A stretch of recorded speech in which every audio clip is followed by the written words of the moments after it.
Yo, what's up, family? Before we start the video, please leave a like, subscribe, and share any and everyone that you can, just for you out there a little bit more. That being said, let's get right into the video. We are back preseason.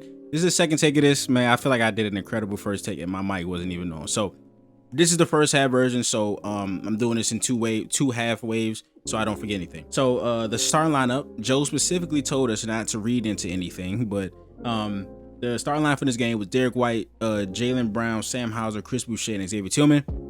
I was like, damn, no Pritchard, no Simons, no Cater. We later found out that all three of those guys were not playing today. So that made a lot of sense. But I do want to know, even though he told me not to read into it, I do want to know like what the goal of this lineup was, like what he wanted to accomplish. This seems like a really good switching lineup. You know, Chris Boucher and Xavier Tillman are some forwards that can really switch everything. So let's get into it. Of course, no Simons or Peyton Pritchard. The first thing offensively that I saw was there was a lot of screening in the backcourt with Xavier Tillman. The Grizzlies, Javon Small from West Virginia, their point guard, they were pressing a lot, and there were a lot of plays where Xavier Tillman was coming to set step up screens in the backcourt to alleviate that pressure. So that was good to see. Derek White was also picking up 94 feet. Garza and Walsh were the first two subs to come into the game.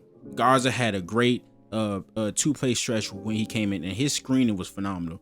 So he had a good he had a good first two plays. He had a pin down for Jaylen Brown that got him a three.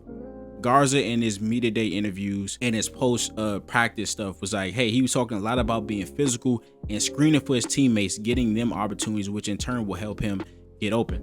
So that was great to see. Also, the Celtics playing to their personnel on the defense side of the ball. When Garza was in, he was hard hedging pick and rolls and he was playing drop. When Josh Minot, who of course we'll talk about later, when Josh Minot and Tillman or Boucher was in, they were switching those. So that was good to see that Joe Mazzulla like having that for his team. Also, the second play for Garza was an offensive rebound to a Sam Hauser three. Garza pin downs for shooters has worked, right? The screening from Garza was phenomenal, and even when he like wasn't actually setting the screen, just his size and the defender having to get around him was helping the shooters. The only real problem that I saw was the defensive rebounding. Kata is our only 7-footer, and that didn't hit me till like 2 days ago, where we had Kristaps, Cornette, and Kata. And of course, with Kata out, we're gonna have like size-wise, like height-wise, our front court is not tall. So the Grizzlies had 8 offensive rebounds in the first half. Rest probably gonna be a problem, but this group was fighting. Heads and drop with Garza, defensive rebound not looking good. Josh Minot came in and had 2 really good plays, had a corner crash. The Grizzlies helped defense, opened him up in the corner for him to go crash and get a putback. And then he had a layup with his left hand. He had a great left-hand drive, aggressive left-hand drive, and he finished. Also, I said that the pace was real. On offense, we saw a lot of those wide pin downs that I was talking about. Also, there's a lot more handoffs. Like, they're just running to each other, handing the ball off everybody. Like, there's not a lot of set plays, I would say. We saw Spain PNR one time, and we had a couple great ATOs that they scored off. But other than that, it's just a lot of like handoffs, a lot of 5-out flare stuff. So that was good to see from the Celtics without giving up too much of their offensive playbook in the preseason. Also, the defense. Okay, so the second quarter, this group started. Derek White, Ugo Gonzalez, Josh Minot, Baylor Shyman, and Chris Boucher started. This group was frenetic, bro. They just, oh my, like the energy was crazy. They went on an 8-0 run. The Grizzlies had to call timeout. They had 3 blocks and a steal, 5 points off turnovers. The Celtics in the first half, 7 blocks, 5 steals, 14 points off turnovers. The defensive playmaking was something that a couple of the guys were talking about, and it seemed like an emphasis. The Celtics in past years were a team that wasn't forcing a lot of turnovers. They don't foul a lot. They weren't as aggressive defensively. That has seemed to change. These guys are really going afterwards. When the opposing team drives, there are multiple guys helping off the weak side and crowding passing lanes, getting blocks and stuff like that. So it was really great to see. Yeah, Josh Minot gave us incredible energy. He had 6 points, 5 rebounds, 2 steals, 2 assists, a block and a steal. Sorry, I'm going so fast. I'm trying to. I think halftime is over. I had to re-record this. Yeah, Ugo Gonzalez, man, he's been great defensively, 2 blocks, but like his rotations, he's been on time. There was a play where Jaylen Brown got caught on the Iverson screens, and Ugo was right there to try to take a charge. He didn't take the charge, but he was there and he's forced to pass out, so that was good. Also, the Celtics are taking no shit from nobody. 2 dust-ups in the first half. Ugo on his first block, the guy kind of swung him down. Chris Boucher shoved him. Don't touch my rookie like that. We got to get negative in this piece. You know how we get down. And Joe Mazzulla said something about Chris Boucher. There was, this was either last season or 2 seasons ago, where Chris Boucher, he said he didn't even see Joe. So it was an accident. But he bumped into Joe Mazzulla. And Joe Mazzulla said that, hey, I like guys with that mentality. So that's what Chris Boucher is bringing to the Celtics, right? Then Jaylen Brown, Vince Williams Jr. kind of tugged on his arm. Jaylen Brown straight 2-hand shoved him. We not doing that. So the C's seem to be adopting that hard playing stuff and Joe's mentality of not taking no shit. Baylor Scheinman hit 2 threes in that group. Boucher hit a 3. Josh Minot had a lob to Xavier Tillman. Them knees, man. He got a steal. He got a putback. Then he came. Josh Minot threw the oop up. He 1-hand slammed that jump. He was looking good. I ain't gonna lie, but yeah, Ugo looks great on D. He also hit a 3, catch and shoot. The wide pin downs are working. Another dust up. So yeah, just frantic energy from the Celtics in that first half. They led it 68-45. Jaylen Brown had 21 points. Derek White had 9 points and 9 assists. 26 rebounds, 17 assists. But again, 8 offensive rebounds for the Grizzlies was the only thing I really saw. But see you guys in the second half. All right, back with the second half version. The Celtics win. I don't even know what the final score was. Yeah, the second half was a lot less good basketball. In part because, you know, you take Jaylen Brown out of the game, you take Derek White out of the game. Guys are forced to do things that they don't do. So they had Ugo playing as a point guard. We had a lot more turnovers. It was just guys were being overtaxed with things. Ugo was forced to be that some. They had Josh Minot and Ron Harper Jr., who I thought was solid. Xavier Tillman and Garza had to bring it up one time after a defensive rebound. So they just had guys overtaxed, really. So, but Ugo, man, if you go back to my scout and put on him, man, I said from day one he gonna offensive rebound, he gonna hustle his ass off, and he might get a chase down block per game. Oh, not per game because he might not even play that much, but he had that monstrous chase down block, man. After he, I don't know if he turned the ball over, but he got back, and there was a couple of times he should have had like 3 chase down blocks actually, because there were 2 where he was counting his steps right behind the guy and he just missed the ball. But that one was like, he hustled, man. He is going to make an impression with his hustle. And, you know, he has the size. He's 6'7", super long, not super long arms. Long arms, but super huge hands. So he has the traits. He has the physical traits. Once you start getting all the other stuff, I trust the Celtics development team. When you start rounding out his game, that could be a really good piece that we can use. I'll just go down the line. Scheinman I thought was cool.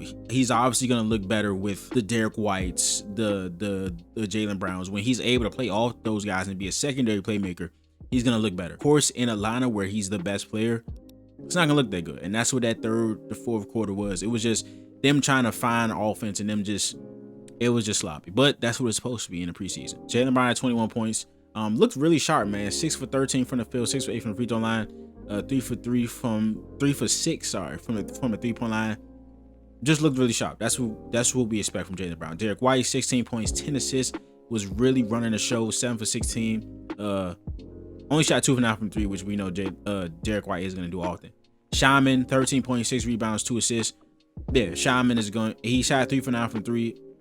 He was 2 for 2 with Derek White in the game. So with the real lineups, he's gonna look better because he's a guy that's playing off those guys. Secondary playmaking and shooting. Chris Boucher, 11 points, 4 rebounds, and 3 defensive rebounds, 1 offensive rebound. Let me see. Oh, Scheinman, sorry. Scheinman also had 2 steals and 4. Wait, what? Scheinman had 4 offensive rebounds.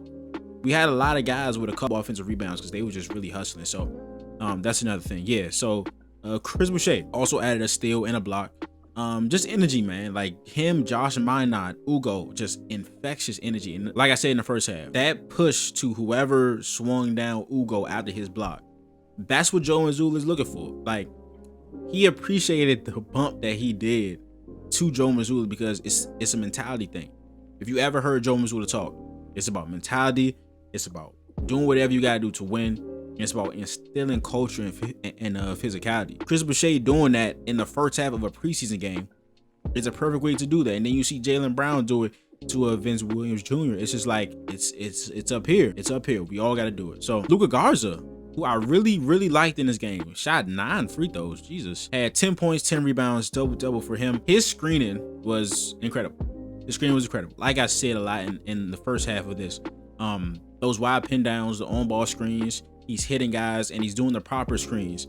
They talked a lot about time and how chemistry is a lot with timing. When you've been around guys for a long time, you have that timing down. You have that timing of when to set the screen, the angle to set the screen, when to get out of the screen, and the Celtics have to build that. It's gonna take time, as Jaylen Brown said. And Garza just seemed to understand screening angles, what type of screens, when to execute those screens in certain coverages. I thought he played well. The defense, you know what I'm saying, when we play real NBA guys, it's gonna look worse.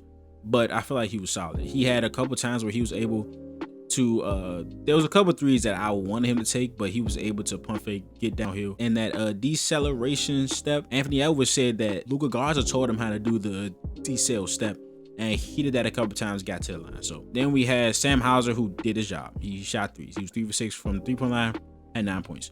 Josh Minot, who I talked about a lot in the first half of this video, 8.7 rebounds, 3 assists, 3 offensive rebounds, 3 steals, and a block. So we talk about that defensive playmaking, him being that guy who can kind of like just roam around on defense. The Celtics talked about pace a lot, and everybody like flung to that and was like, okay, offense.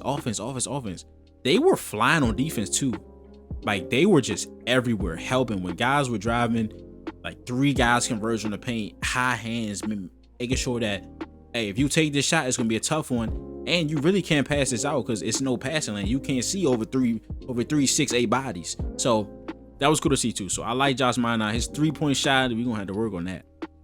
We gonna have to 0 for 5, and it was all bad misses. So we gotta work on that. But I thought he was fine. Ugo, 8 points, 3 rebounds, 1 assist. 3 blocks for Ugo, 3 blocks and a steal. The defensive playmaking again was phenomenal in this game. Of course, him being overtaxed with being the point guard in those late third quarter lineups, not something you're gonna see much. But he needs those reps. He definitely needs those reps, and preseason is where he's gonna get those reps. So, and then we got Ron Harper Jr., who I thought was solid, 5 points, 1 rebound, 1 assist. Jordan Walsh was everywhere on the defensive side before he got hurt. So hopefully that's a speedy recovery there. And Xavier Tillman, 7 points, 5 rebounds, 2 assists. I thought he was moving well. Hey, X had that. He had 5 fouls. I thought some of those fouls was a little ticky-tack. I ain't gonna lie. But he was moving. He was sliding his feet. And that alley-oop dunk, that told me everything I needed to know about them knees. He been talking about, man, his knee was swelling up last year. At any point, it would just swell up to a balloon. He had to get injections, all that. He came into the media day this season saying that, hey, he felt so good, stuff like that. Dropped 12 pounds. He eating right. You know, that alley-oop, it looked like he was eating right, and he showed that. So, yeah, man, I just really glad to have basketball back. I'm going to get into this article, and then y'all going to have like 5 player breakdowns tomorrow. So, be on the lookout on the channel. I'm dropping video after video after video. But, yeah, hey, man, glad to be back. Comment. I know y'all got some thoughts. Comment down below. Let's talk some ball so we can get back into the spirit of the NBA. So, hopefully y'all enjoyed the video. This is Nick. Please leave a like, subscribe. I forgot my intro, it's been so long, but peace.